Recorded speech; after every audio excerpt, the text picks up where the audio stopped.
أشهد أن لا إله إلا الله وحده لا شريك له وأشهد أن محمدا عبده ورسوله أما بعد فأعوذ بالله من الشيطان الرجيم بسم الله الرحمن الرحيم الحمد لله رب العالمين الرحمن الرحيم مالك يوم الدين إياك نعبد وإياك نستعين اهدنا الصراط المستقيم صراط الذين أنعمت عليهم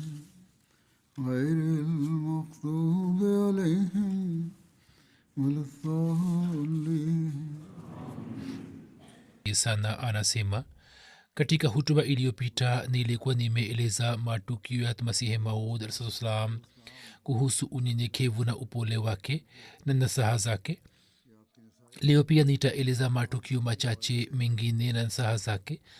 Hazrat Sheikh Muhammad Ismail sahib anasimulia ya kwamba hii ilikuwa ni hali ya hulka tukufu za Masihi Maud, ya kwamba watu wa Kadian ambao muda wote walikuwa wakimpinga na walikuwa hawaachi nafasi yoyote ya kumpinga yeye, wao pia kila walipokuja kwake na wakapiga hodi, nilimwona kwamba amekuja bila kuvaa viatu, na kwa kuwaona akiwasalimia kwa upole na huruma, na kisha alikuwa akimuuliza kama hajambo, na baada ya kuuliza kuhusu hali ya nyumbani alikuwa akimuuliza sababu ya ujio wake, kisha akieleza haja yake alikuwa akimuuliza ana haja kiasi gani, na kisha alikuwa anamletea zaidi kuliko haja yake, na alikuwa anamwambia kwamba kama unahitaji zaidi unaweza kuja tena.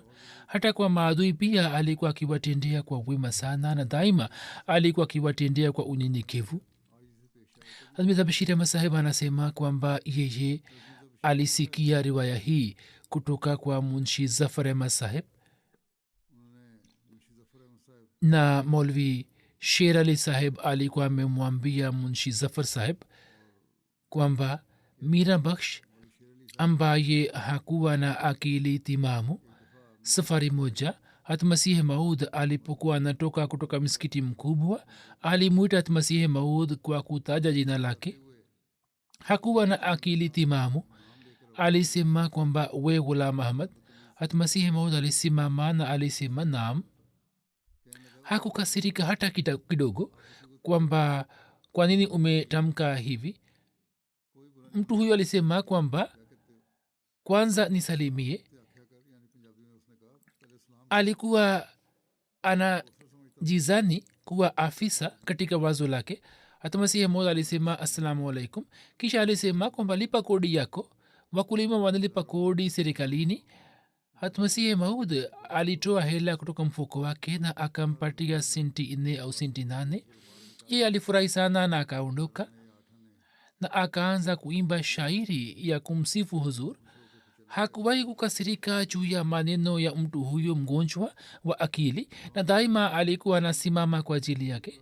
Master Nazir Hussain sahib anasema kwamba mimi kila nilipoenda Kadian pamoja na baba yangu na nilienda kumwona huzur, na huzur alipewa taarifa kwamba Hakim Marhame Isa amekuja, daima niliona kwamba huzur mara baada ya kupata taarifa ya ujio wake alikuwa akija nje, na wakati ule alikuwa akimpatia chochote chakula,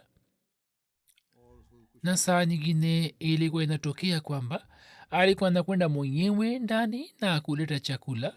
Anaandika kwamba huzur alikuwa akikutana na wageni kwa unyenyekevu sana, hadi saa nyingine nimemwona huzur katika hali hii kwamba huzur ameshika kalamu mkononi, na baadhi ya wakati amekuja bila kuvaa viatu.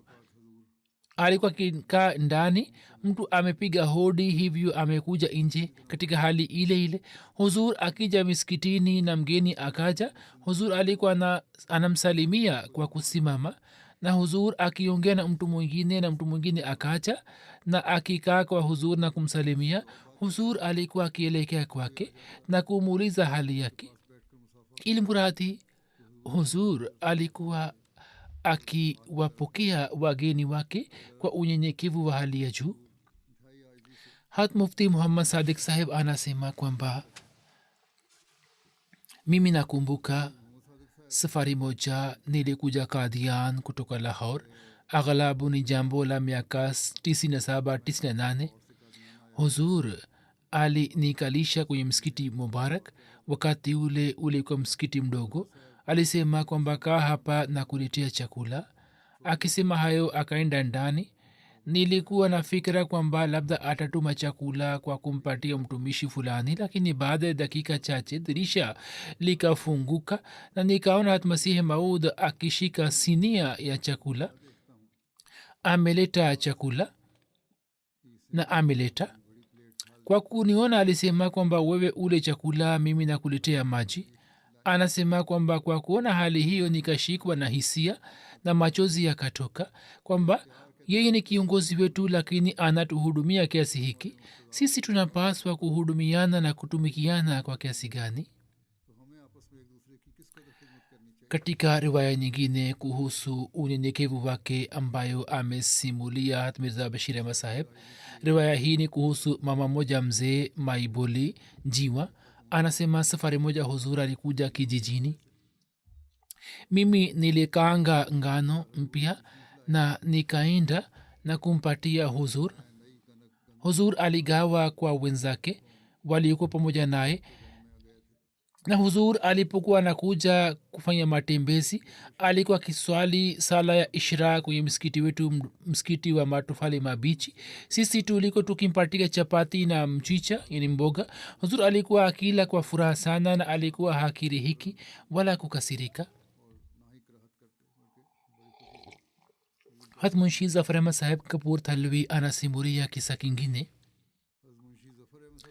Anasema kwamba Hazrat Saheb alikuwa hakai ndani ilhali mlango uwe wazi, bali daima alikuwa akifunga mlango kutoka ndani. Anasema kwamba Sahibzada Mirza Mia Mahmud Ahmad Saheb alikuwa akija baada ya muda mfupi na kusema, baba fungua mlango. Huzur alikuwa anasimama na kufungua mlango. Safari moja nilienda kwa huzur. Huzur alikuwa ameketi juu ya mkeka. Kwa kuniona akachukua kitanda na kupeleka ndani. Nikasema, huzur, ngoja ni bebe mimi. Alisema kwamba hapana, ni kitanda kizito, hutaweza kubeba. Alisema kwamba kaa hapa kitandani, na kuhusu dhati yake alisema kwamba mimi nipo sawa hapa, nitakaa chini, wewe ukae juu.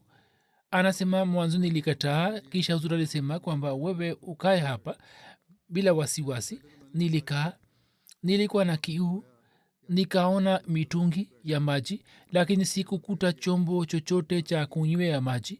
Huzur kwa kuniona alisema, je, una kiu? Ngoja nikuletee maji. Kisha alienda ndani na akaleta maji na alisema kwamba ngoja. Kisha akaenda ndani tena na akaleta chupa 2 za sharubati ambazo mtu fulani alikuwa amemtumia kutoka Manipur. Anasema sharubati ilikuwa yenye ladha. Alisema kwamba siku nyingi zimepita nilipopokea chupa hizi, nilikuwa nimefunga nia kwamba kwanza nitamnywesha rafiki yangu fulani, kisha nitakunywa mwenyewe. Leo nimekumbuka hivyo. Akatengeneza sharubati na akanipatia. Zawadi aliyopokea alisema, kwanza nitamnywesha rafiki, kisha nitakunywa mwenyewe. Nikasema, huzur, kunywa kidogo wewe. Alipompatia yeye akasema kwamba, huzur, unywe kwanza, kisha nitakunywa. Huzur akanywa kiasi kadogo na akanipatia, na mimi nikanywa. Mimi nikasifu sharubati. Alisema kwamba chupa moja chukua wewe na chupa moja nenda ukanyweshe marafiki zako. Atakuwa amekunywa kiasi kile kile tu kutoka chupa 2. Kisha sawa na amri yake nikaenda na chupa za sharubati. Mirza Bashir Ahmad Saheb anasimulia kwamba Aisha Sahiba binte Ahmad Jan anaeleza kwamba mwaka 1906 mama yangu alipofariki dunia, amaji mke wa khalifa awal alinipeleka nyumbani kwake, akanipatika chakula cha asubuhi. Kisha baada ya siku 4-5 hat umulmuminin akanileta nyumbani kwake. Anaeleza kuhusu nyumba ya masihi maud, sehemu ambapo kulikuwa na jiko la amajan. Mwanamke mmoja alikuwa anamiminia maji juu ya kichwa changu, na binti huyo ambaye mama yake alikuwa amefariki dunia anasema kwamba umulmuminin alikuwa anaosha kichwa changu kwa sabuni. Mwanamke huyo alikuwa anamiminia maji zaidi. Huzur alikuwa anafanya matembezi sehemu ile. Alipoona akachukua birika kutoka mwanamke huyo na akaanza kumiminia maji juu ya kichwa changu, na alikuwa anamiminia polepole, na amajan alikuwa anachania nywele zangu. Huzur alikuwa anasema kwamba kwa njia hii chawa zitakufa, zitatoka. Yawezekana kwamba chawa zitakuwa zimepatikana kichwani mwake. Mama yake alikuwa na umwa kisha akafariki dunia, hakuwa na mlezi, hivyo labda chawa zitakuwa zimepatikana kwenye kichwa chake. Hivyo alisema kwamba kwa njia hii osha kichwa chako na chania kitana, chawa zitatoka. Alikuwa haisi aibu katika kufanya kazi yoyote ya nyumbani.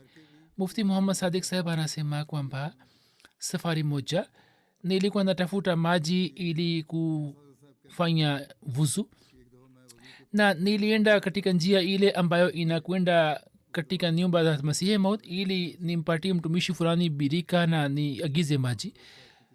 Hat huzur alikuja kutoka ndani, alisema kwamba unataka maji? Nilisema ndio.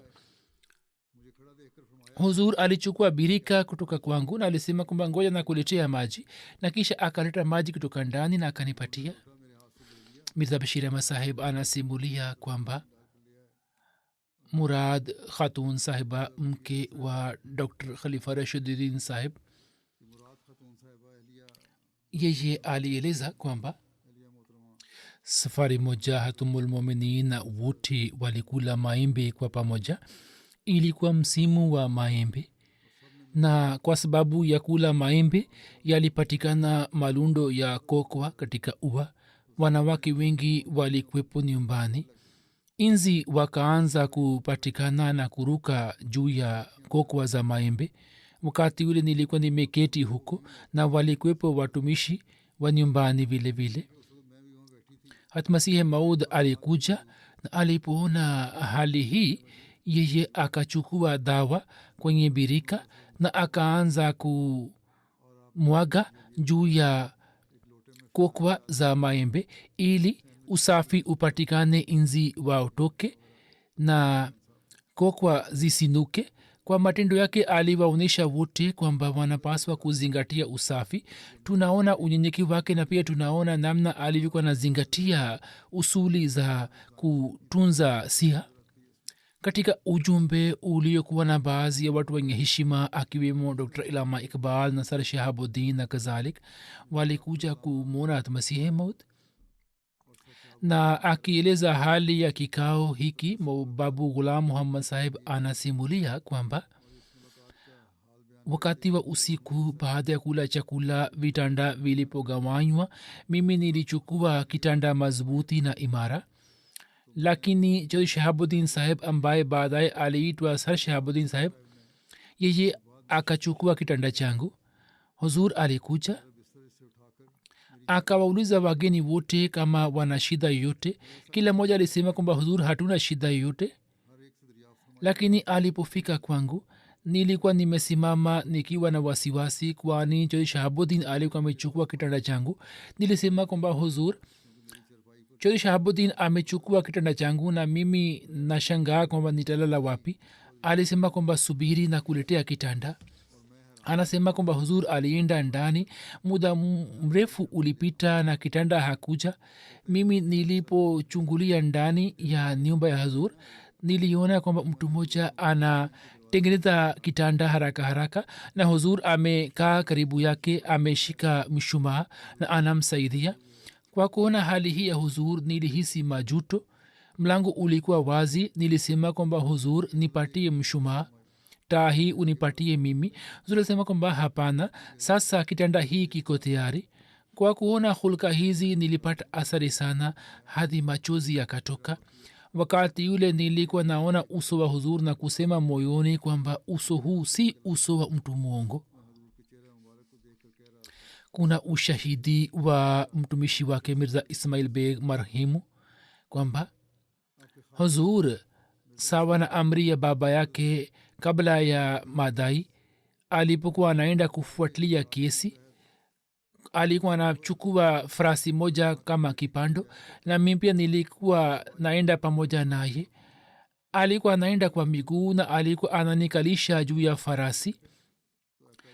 Anasema nilikuwa namwomba huzur kwamba huzur, mimi nahisi majuto. Alikuwa anasema kwamba mimi si hisi majuto katika kutembea kwa miguu na wewe unahisi majuto ukipanda farasi. Huzur alipokuwa anatoka kutoka Adhian alikuwa ananikalisha juu ya farasi, na baada ya safari nusu au zaidi nilikuwa nashuka na ye alikuwa anapanda, na wakati wa kurejea kutoka mahakama alikuwa ananikalisha kwanza na alikuwa anapanda baadaye. Na alipokuwa anapanda farasi alikuwa anaenda kwa mwendo wa kawaida ili mimi nisipate shida katika kutembea. Mirza Bashir Ahmad Saheb anasimulia kwamba Maulvi Sher Ali Saheb alinieleza kwamba Hatmasihi Maud alipokuwa anataka kujua jambo fulani kutoka Maulvi Muhammad Ali Saheb, badala ya kumuita alikuwa anaenda kwenye chumba chake. Anasema kwamba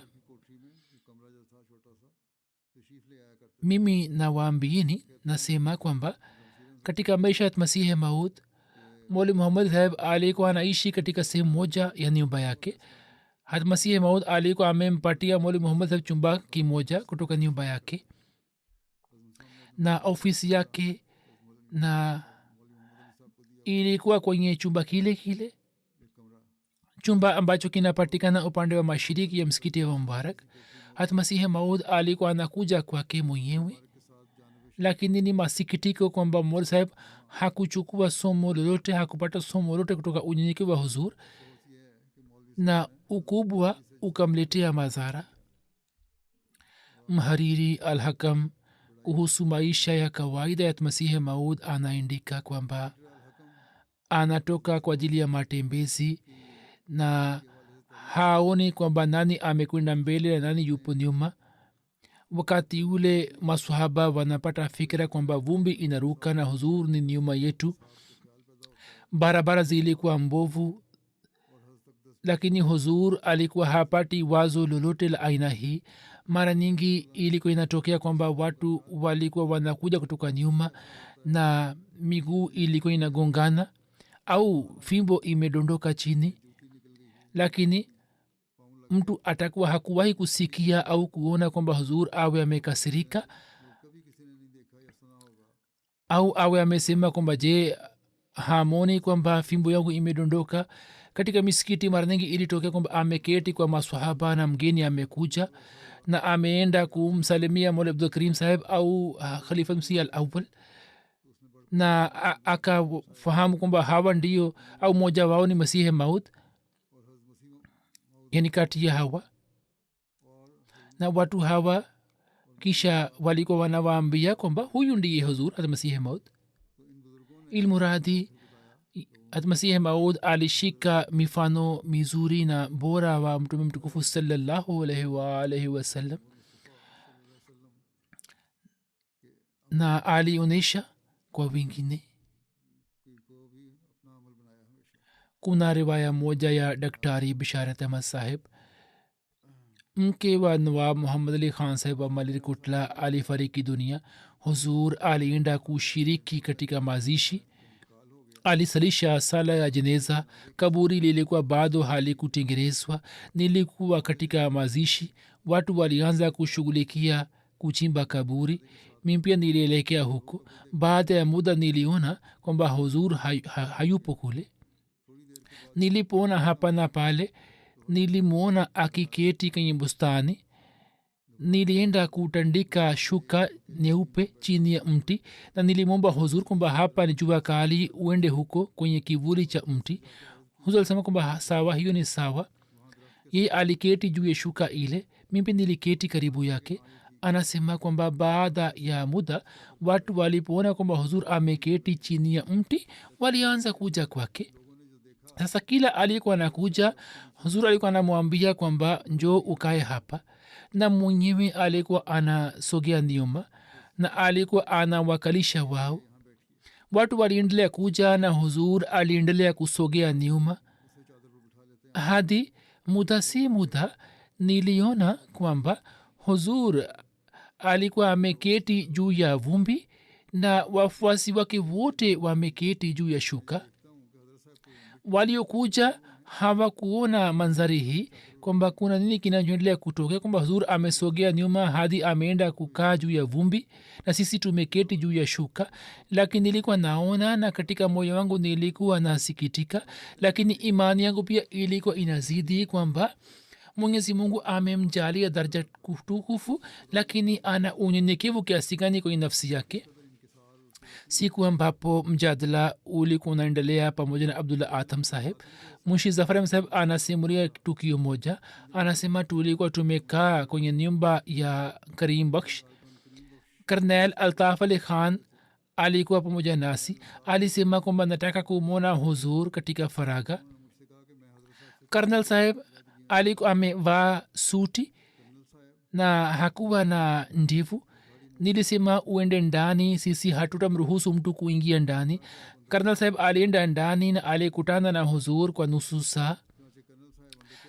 karnal saheb alipotoka nje alikuwa na machozi kwenye macho yake. nilisema kwamba umeongea nini, hali hii umeipata? alisema kwamba nilipoenda ndani huzur alikuwa ameketi juu ya mkeka, ilhali juu ya mkeka ilikuwa goti lake tu na sehemu nyingine ya mwili ilikuwa ni juu ya ardhi. niliposema kwamba huzur ameketi juu ya ardhi, huzur alifikiri kwamba labda karnail saheb hataki na hapendi kukaa juu ya mkeka. hapo huzur akatandika kilemba juu ya ardhi na alisema kwamba karnail saheb ukae hapa, labda hutaki kukaa juu ya mkeka, hivi unatandika kilemba kwa ajili yako, ukae hapa. karnail saheb anasema kwamba kwa kuona hali hii nikashikwa na hisia na nikasema kwamba japo katika ulaya nimekusha kubali ukristo, lakini mimi imani yangu haikuharibika kiasi hiko kwamba nikae juu ya kilemba cha huzur. huzur alisema kwamba hakuna shida, we ukae hapa. anasema kwamba niliondoa kilemba chake na nikaketi juu ya mkeka na nikaanza kusimulia hali yangu kwamba nakunywa pombe, nafanya mazwambi, sijui jina la mungu na mtume wake, lakini wakati huu ni kitubu ukristo na silimu. nilikuwa nimekuwa mkristo, lakini kwa kuona hali yako hiyo na kwa kusikiliza mawaidha yako na silimu, na aibu ambazo nimezipata kuacha na hisi ni kugumu. huzur alisema kwamba usome istighfar na uwe na tabia ya kuswali sala 5. hiyo ni dawa. kama maasi yamepatikana na umekwenda mbali na dini, basi usome istighfar na uswali swala. anasema kwamba nilipoendelea kukaa kwa huzur hali yangu ilikuwa ndiyo hii, nikaendelea kulia, na katika hali hiyo hiyo nilikiri kwamba nitasoma istighfar na nitaswali swala. nilikiri na kisha nikaomba rukhsa na nikaacha. athari ile inapatikana katika moyo wangu. karnal saheb alikuwa ameshiriki kwenye mjadala huu na alikuwa anaketi upande wa wakristo, lakini asili yake ilikuwa njema, hivyo mwenyezi mungu alimjalia kukubali islam. molvi abdul karim saheb sialkoti anasimulia kwamba tukio hili ni la aghalabu mwaka 1896, kwani 1900 alikuwa amechapisha tukio hili.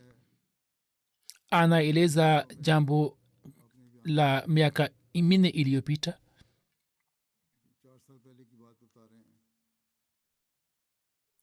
watu wa familia yake walikuwa wamekwenda ludhiana. ilikuwa mwezi wa Juni na nyumba ilikuwa imetengenezwa nyumba mpya. mimi wakati wa mchana nililala juu ya kitanda. huzur alikuwa anatembea. nilipoamka huzur alikuwa amelala karibu na kitanda changu. nikaamka kwa wasiwasi. huzur akaniuliza kwamba kwani umeamka? nikasema kwamba we umelala chini, kivipi nilale juu ya kitanda? akatabasamu. alisema kwamba nilikuwa nalinda, vijana walikuwa wanapiga kelele, nilikuwa na wazuia ili usipate shida kwenye kulala kwako. hatmunshi imam din saheb ameeleza nazara ya bayati yake kwamba 1894 nilikuwa nimefanya bayat wakati wa sala ya jioni.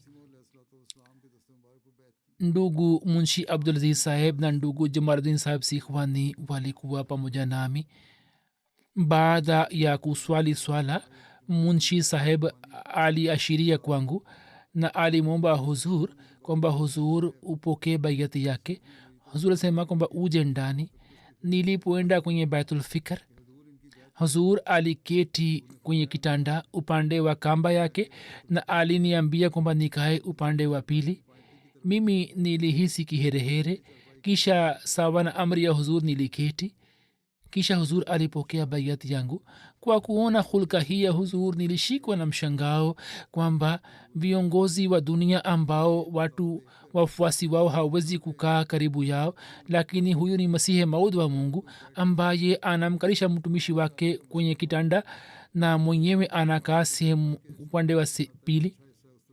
munshi abdulaziz alikuwa hakuingia ndani, lakini alikuwa anaona nazara hii kutoka nje. munshi zafar ahmed saheb anasema kwamba safari moja munshi aroda saheb marhum na mimi tulimwomba huzur katika mji wa ludhiana kwamba huzur uje kapurthalla. siku zile hatukuwa na gari moshi. huzur aliahidi kwamba nitakuja kapurthalla. kisha siku moja huzur bila kutupatia taarifa alikuja kapurthalla na alishuka chini kutoka gari la farasi. alienda kwenye msikiti fatawali uliokuwa karibu na kapurthalla. msikiti huu ulikuwa karibu na kijiji hiki cha kapurthalla, msikiti wa fatawali. hafidh ahmad ali alikuwa pamoja naye. huzur alimtuma shekh wa misikiti kwamba nenda ukawapatie taarifa kwamba nimekuja. anasema mimi na munshi saheb tulikuwa mahakamani, alikuwa anafanya kazi mahakamani. shekh akaja kutupatia taarifa kwamba mir saheb amekuja miskitini na amenituma ili niwapatie ni taarifa ya ujio wake. munshi arora saheb alisema katika lugha ya kipanjabi kwamba nione kama katika misikiti wako mir saheb amekuja na atakuja kukaa kwenye msikiti wako, usiseme uongo. nikasema kwamba twende tukamwone. munshi saheb alisema. kisha munshi saheb alichukua kilemba chake akavaa kilemba na akaenda pamoja nami. walipofika misikitini walimwona huzur alikuwa anapumzika na hafidh ahmad ali alikuwa anamhudumia na bakuli moja ilikuwa imewekwa karibu. tulijua kwamba labda amekunywa maziwa au amekula chapati. munshi saheb alisema kwamba huzur angetupatia taarifa ya ujio wake, tungekuja kwenye kituo cha reli cha kartarpur. huzur alisema kwamba kulikuwa na haja gani ya kutoa taarifa, nilikuwa nimeahidi, hivyo nimekuja kutimiza ahadi yangu. hata masihi maud anasema kwamba hali yangu ndiyo hii kwamba kama mtu anahisi uchungu na mimi nina swali, nikisikia sauti yake mimi natamani kwamba nivunje sala na niende kumfaidisha yeye, na kwa kadri niwezavyo nimhurumie. hiyo ni kinyume cha hulka kwamba mtu amwone ndugu katika shida na msiba na asimsaidie. kama hamwezi kufanya lolote kwa ajili yake, basi kwa uchache mufanya dua kwa ajili yake. mimi nasema kwamba hata pamoja na watu ambao si waislamu na wahindu pia muwatumikie kwa hulka na muwahurumie. mtu hapaswi kuwa na hisi ya kinyume chake. sio nasaha tu bali matukio ambayo nimesimulia hiyo ilikuwa ni amali yake. hata masihi maud anaandika zaidi kwamba safari moja nilikuwa naenda kupunga hewa. patwari abdul karim alikuwa pamoja nami, afisa ardhi. huyu alikuwa mbele, mimi nilikuwa nyuma. njiani mama moja mzee atakuwa na umri wa miaka 75. yeye alimwambia afisa ardhi kusoma barua yake, lakini huyu alikasirika juu yake na akamsukuma nyuma. mimi nilihisi moyoni, nilienda karibu na akanipatia barua ile. mimi nikasimama na nikasoma barua yake, nikamfahamisha mama huyo. hapo afisa ardhi akahisi majuto, kwani akalazimika kusimama na pia akakosa thawabu. kama angesoma barua yake kwa unyenyekevu ingekuwa bora. Bishir Ahmad Saheb anasema kwamba mimi naeleza hata Masihi Maud kila alipokuwa akikutana na watu alikuwa anakutana nao kwa tabasamu, na hapo watu shida zao zote zilikuwa zinawaondoka kwa kuona tabasamu yake. kila ahmadia alikuwa anahisi kwamba baada ya kufika kwenye majlisi yake ghamu zote zinaondoka. watu walipokuwa wanaona uso wake wenye tabasamu walikuwa wanafurahi. hii ilikuwa ni tabia ya Masihi Maud kwamba alikuwa anawasikiliza watu wote kwa makini sana na alikuwa anawapa majibu kwa upendo. kila mmoja alikuwa anafikiri kwamba huzur ananipenda zaidi na zaidi. baadhi ya watu ambao wanakuwa hawajui heshima ya majlis walikuwa wanasimulia visa vyao kwa muda mrefu, na huzur alikuwa anasikiliza kwa ukimya na alikuwa hasemi kwamba haya inatosha. mtu mmoja alimjia Masihi Maud. yeye akainamisha kichwa na akajaribu kuweka kichwa juu ya miguu yake. huzur akaondoa kwa mikono na alisema kwamba njia hii si halali, unapaswa kusema assalamu alaikum na kunisalimia tu na kupeana mkono. mufti Muhammad Sadiq Saheb anaandika kwamba kutoka Kashmir ahmadia moja alikuja Kadian kwa miguu. alikuwa anakuja Kadian kwa miguu. jina lake lilikuwa Akaju. safari moja alikuwa amekuja Kadian. hata Masihi Maud alitoka nje ili kuenda kwenye matembezi. huyu pia alikuwa amesimama njiani. alipomwona huzur alienda kuweka kichwa juu ya miguu yake. huzur alimuinua na alisema kwamba njia hii si halali, mtu hapaswi kumsujudu mtu. Maulvi Abdul Karim Saheb Sialkoti anaandika kwamba safari moja mtu moja ambaye alikuwa ashiki wa mafakiri na viongozi wa dunia alikuwa amezoea kwa kukaa katika majlisi ya viongozi hawa. anasema kwamba huyu alikuja katika misikiti wetu. alipowaona watu wakiongea na Masihi Maud kwa uhuru alishangaa sana. alisema kwamba katika misikiti hamna adabu, hamna heshima. mtu huyu alikuwa amekuja kutoka mazingira yale. alimwambia huzur kwamba katika misikiti wako hakuna mambo ya kuzingatia, watu wameketi bila hofu, wanaongea nawe kwa uhuru, lakini hawakuheshimu. hata Masihi Maud alisema kwamba huo sio mtazamo wangu, kwamba mimi ni keti katika hali kama hii kwamba watu waniogopo kama watu wanawe waogopa wanyama wa mapori. mimi nachukia sana tabia hii, nimekunja kuvunja usanamu huo na mimi sipendi tabia hiyo. mungu anajua kwamba mimi sitangulizi nafsi yangu juu ya wengine, na katika rai yangu hakuna mtu mbaya zaidi kuliko mtu mwenye kibri. mtu mwenye kibri hamwabudu mungu yote bali anajiabudu mwenyewe. Mirza Bashir Ahmad Saheb anasimulia kwamba anaeleza riwaya moja ya Munshi Zafar Ahmad Saheb. anasema kwamba safari moja hat Masihi Maud alaihissalam wakati wa kurejea kutoka Delhi alifika Amritsar. mke wake pia alikuwa pamoja naye. huzur alikuwa amembeba Mirza Bashir Ahmad Saheb na pia alikuwa amebeba begi moja nzito, na aliniambia kwamba wewe ushike pandan, yani chombo cha kutunza pan. Nilisema kwamba huzur nipatie begi hii. Alisema hapana. Niliposema mara mbili mara tatu, huzur alisema kwamba hapana. Mimi nilichukua chombo kile na tukaenda mbele. Katika muda kama huo, wazungu wawili watatu waliokuwa kwenye kituo cha reli walisema kwamba umwambie huzur asimame kidogo. Nilienda kumwomba huzur kwamba huzur, watu hawa vijana hawa wanataka kwamba usimame. Huzur alisimama juu ya kituo cha stesheni. Wao walichukua picha ya huzur kwamba alikuwa amebeba mtoto na pia alikuwa amebeba begi. Wao walichukua picha ya huzur. Japo huzur alikuwa na hali hii, lakini watu walikuwa wanapata athari kutoka dhati yake na walitaka kwamba tunataka, walisema kwamba tunataka kuchukua picha ya mzee huyo. Malik Maula Baksh Saheb anasimulia kwamba mtu mmoja Mia Jan Muhammad alikuwa anaishi katika Amritsar mbele ya nyumba yetu. Alikuwa na tabia ya kuongea sana na alikuwa amehifadhi kitabu cha huzur wanja wa jicho la kiaria, na japo alikuwa si msomi lakini alikuwa anajadiliana na maaria.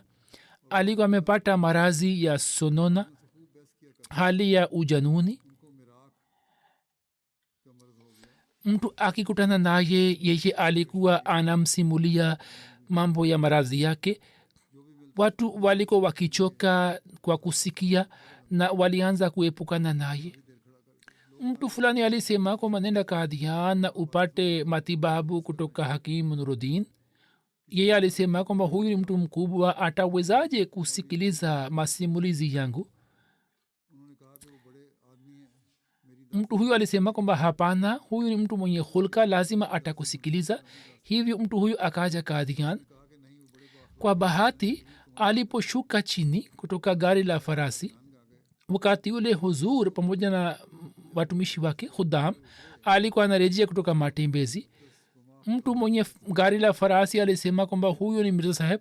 Mtu huyu alishuka chini, akaenda kupeana naye na akaanza kumsimulia masimulizi ya marazi yake. Alianza kumsimulia visa virefu na aliendelea kumwambia hadi watu wote wakachoka, lakini huzur aliendelea kumsikiliza kwa amani na kwa utulivu. Mia Jar Muhammad Saheb mwenyewe alisema, mtu huyu aliyekuwa mgonjwa, kwamba sasa mdomo wangu umekauka, siwezi kuongea zaidi, nimeeleza mengi na uwe umesikiliza. Hapo huzur alisema kwamba vizuri, uende katika idara ya dhifa, unywe na ule, na kisha uende kumwambia Nuruddin na uchukue dawa. Hivi mtu huyu alienda kwa Maulvi Saheb na akaanza kumsimulia Hakim Nuruddin Saheb masimulizi ya marazi yake. Maulvi Saheb akapendekeza dawa. Alikuwa ameeleza kiasi kadogo. Huyu alikuwa hakimu, alijua marazi yake, akaandika dawa yake na alisema kwamba mimi najua kila kitu, hakuna haja ya kuniambia.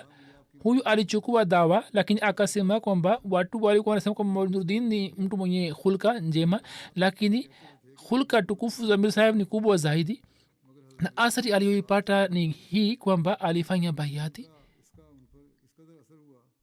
Wakati ule alifanya bayati, anasema kwamba Dr. Ibadu Saheb alikuwa ameniambia tukio hili katika uwepo wake, na huyu alikuwa amesadikisha vile vile. Mirza Bashir Ahmad Saheb anaandika kwamba Master Aladita Saheb alieleza, ameandika kwamba safari moja katika mji wa Lahore, huzur alikuwepo kwenye Ahmadiyya Buildings. Kutoka Sharkpur Bini mtu mmoja alikuja kumwona huzur. Katika mkusanyiko wa watu hakuweza kufika kwa huzur. Alisema kwa sauti ya juu kwamba huzur, nimekuja kukuona. Huzur alisema kwamba mwache mzee aje mbele. Alikuwa mtu mzee sana, hakuweza kusimama. Hapo huzur alisema kwamba msimsumbue mzee, mi mwenyewe naenda. Na huzur alikuja kwake na akaja kukaa kwake. Mirza Bashir Ahmad Saheb anasimulia kwamba riwaya ya Dr. Mir Muhammad Ismail Saheb kwamba Hatmasihi Maud pamoja na baadhi ya maswahaba alipoenda kuona kanzu ya Baba Saheb katika Dera Baba Nanak, watu wanajumuia waliketi chini ya mti pamoja na huzur. mwalimu muhammad hasan pia alikuwa pamoja. watu wa kijiji waliposikia taarifa ya huzur walianza kujumuika kule. waliokuja walifikiri kwamba mwalimu muhammad hasan ni masihi maud. walianza kumsalimia na walianza kukaa pamoja naye karibu yake. baada ya tukio hili tulihisi kwamba watu wamepata shida katika kuelewa. mwalimu muhammad hasan saheb kila aliyekuja kwake alikuwa namwambia kwamba huyu ndiye masihi maud na sio mimi. Sheikh Abdul Qadir saheb anaandika kwamba mwana wake mkubwa Mirza Sultan Ahmad saheb alikuwa anasema kwamba baba yetu hakuishi maisha kama Mughal, alikuwa mwana wa kiongozi, ameishi maisha kama fakiri, yani mtu wa kawaida. hayo ni maelezo ya Kaniga Lal, mkazi wa Kadian, kwamba safari moja huzur nia yake ilikuwa ni kwenda Batala. aliniambia kwamba lete gari la farasi. alipofika karibu na mto akakumbuka kwamba kitu fulani kimebaki nyumbani. akamwacha mtu huyo na akaja nyumbani. mtu huyo mwenye farasi akapata abiria wengine na huyu akaondoka Batala. huzur alienda Batala. mimi nikamwita nikasema kwamba kama angekuwa mira Nizamuddin, hata kama unge lazimika kusubiri siku 3 ungesubiri, lakini kwa kuwa huyu ni mtu wa kawaida na mtu mwema sana, hivyo wewe umemwacha na umeondoka. anasema kwamba Mir Saheb alipopata taarifa ya tukio hili aliniita na alisema kwamba kivipi angebaki kwa ajili yangu. huyu alipata abiria na ameondoka, kwa nini umekasirika juu yake?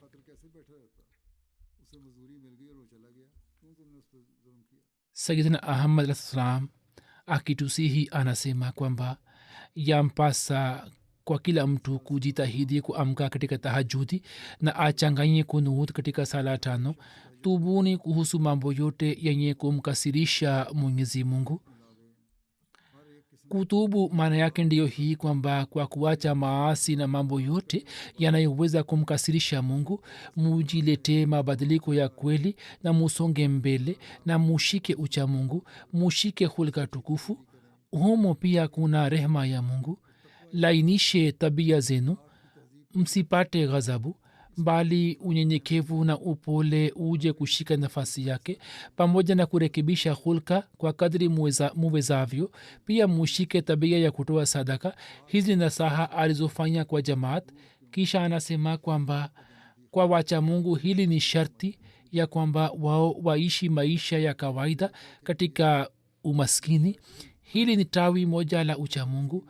kuishi maisha ya kawaida ni tawi moja la uchamungu ambalo kwa kutumia hilo kazi yetu ni kupambana na ghadhabu.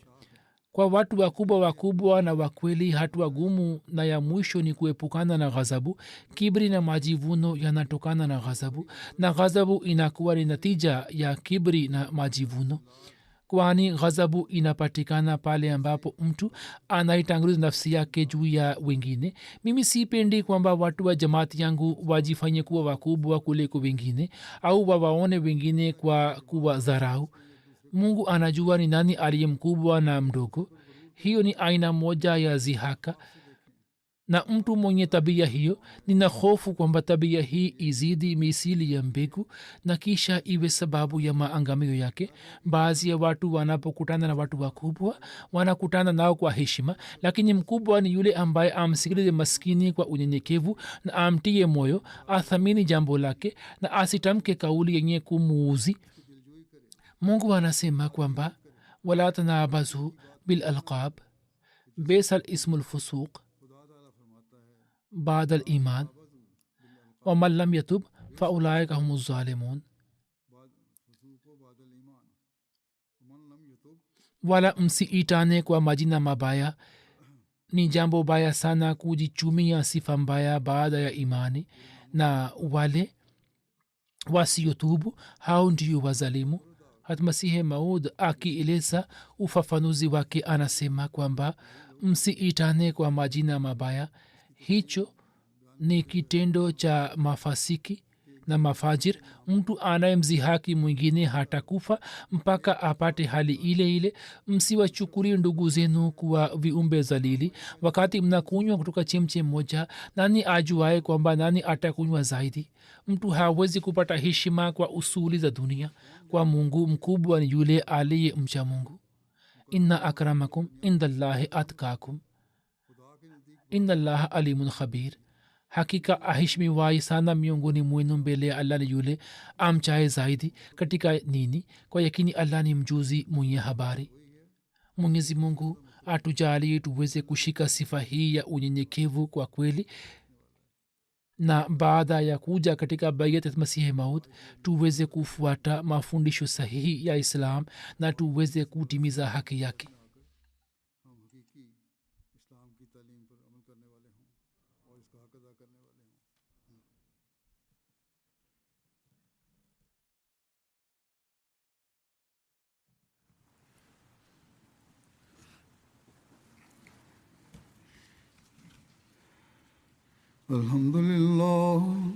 Alhamdulillah nahmaduhu wa nasta'inuhu wa nastaghfiruh wa nu'minu bihi wa natawakkalu alayhi wa na'udhu billahi min shururi anfusina wa min sayyiati a'malina.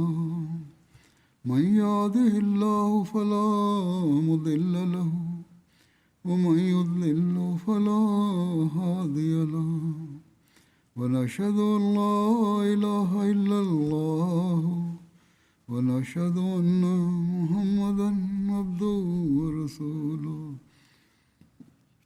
عباد الله رحمكم الله إن الله يأمر بالعدل والإحسان وإيتاء ذي القربى وينهى عن الفحشاء والمنكر والبغي يعظكم لعلكم تذكرون. اذكروا الله يذكركم وادعوه يستجب لكم ولذكر الله أكبر.